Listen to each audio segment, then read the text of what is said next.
बिस्मिल्लाहिर्रहमानिर्रहीम, अस्सलाम वालेकुम। This is Zuaib Jamali and you are watching ZJ legal.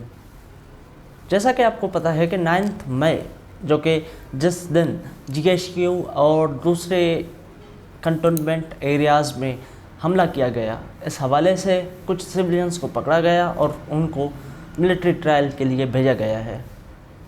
और उनके खिलाफ़ जो कॉन्स्टिट्यूशनल पिटीशंस 4 फाइल हुई थी सुप्रीम कोर्ट ऑफ पाकिस्तान में, उनमें जस्टिस मंसूर अली शाह साहब का एक नोट सामने आया है। 22 जून 2023 का ये नोट है जो कि 4 जुलाई 2023 को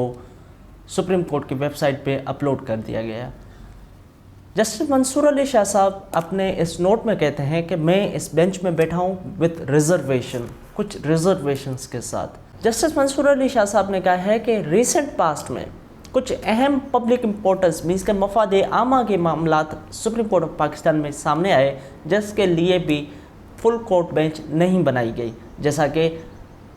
नो कॉन्फिडेंस मोशन के खिलाफ जो कॉन्स्टिट्यूशनल पिटीशन थी वगैरह वो, और दूसरी कॉन्स्टिट्यूशनल पिटीशंस जिसमें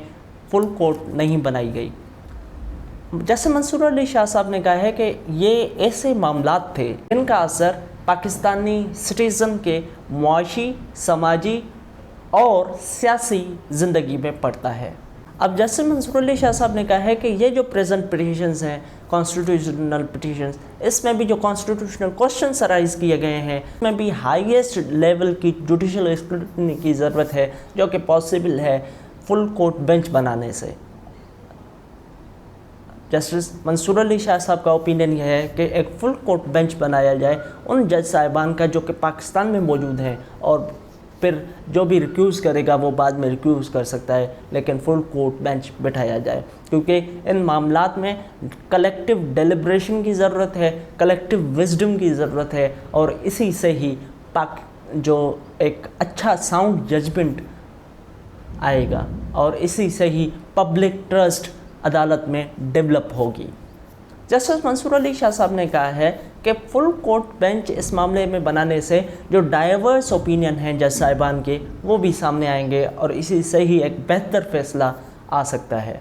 इस नोट में जस्टिस मंसूर अली शाह साहब ने सुप्रीम कोर्ट प्रैक्टिस और प्रोसीजर एक्ट के हवाले से कहा है कि उस एक्ट को जो स्टे दिया गया है, अब उसकी जब तक डिसीशन नहीं आता उस एक्ट की कॉन्स्टिट्यूशनलिटी मींस के आईनी हैसियत पे, तब तक जो भी आर्टिकल 184(3) के मामलात हैं वो रेफ़र किए जाएं फुल कोर्ट बेंच में। अब फुल कोर्ट बेंच मींस के जो पूरे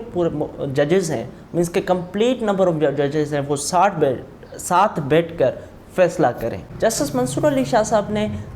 इस अपने नोट में वाज़ह किया है कि उसने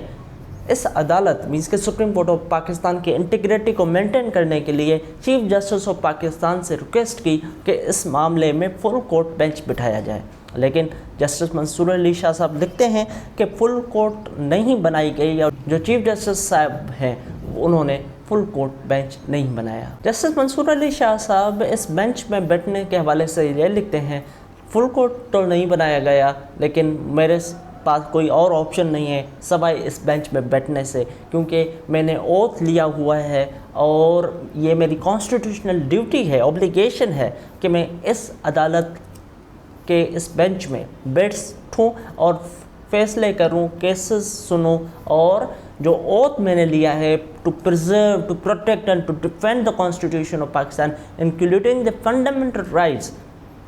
स्पेशली जो राइट टू लाइफ है, राइट टू डिग्निटी है, राइट टू फेयर ट्रायल है, राइट टू ड्यू प्रोसेस है, उसको प्रोटेक्ट करूं। तो जस्टिस मंसूर अली शाह साहब ने रिक्यूज़ नहीं किया इस नोट के मुताबिक। लेकिन ये मैं आपको बताता चलूँ कि ये नोट 22 जून 2023 का है, जैसा कि मैंने पहले भी आपको बताया है, और उसके बाद जस्टिस मंसूर अली शाह साहब के ऊपर हुकूमत पाकिस्तान ने, जो कि उस केस में पार्टी थी, उसने ऑब्जेक्शन किया कि ये जज साहब जो हैं वो एक पिटिशनर जो कि जवाद ख्वाजा हैं, जो कि हमारे फॉर्मर चीफ जस्टिस भी हैं, उनके रिलेटिव हैं, तो ये इस बेंच में न बैठे। तो उसके बाद जस्टिस मंसूर अली शाह साहब ने रिक्यूज़ कर लिया और रिक्यूज़ल नोट भी लिखा, जो कि मैं आपको बाद में उस पर वीडियो भी बनाऊंगा। Thank you very much. ख्याल रखिए अपना और मुझे अपने दुआओं में याद रखिएगा।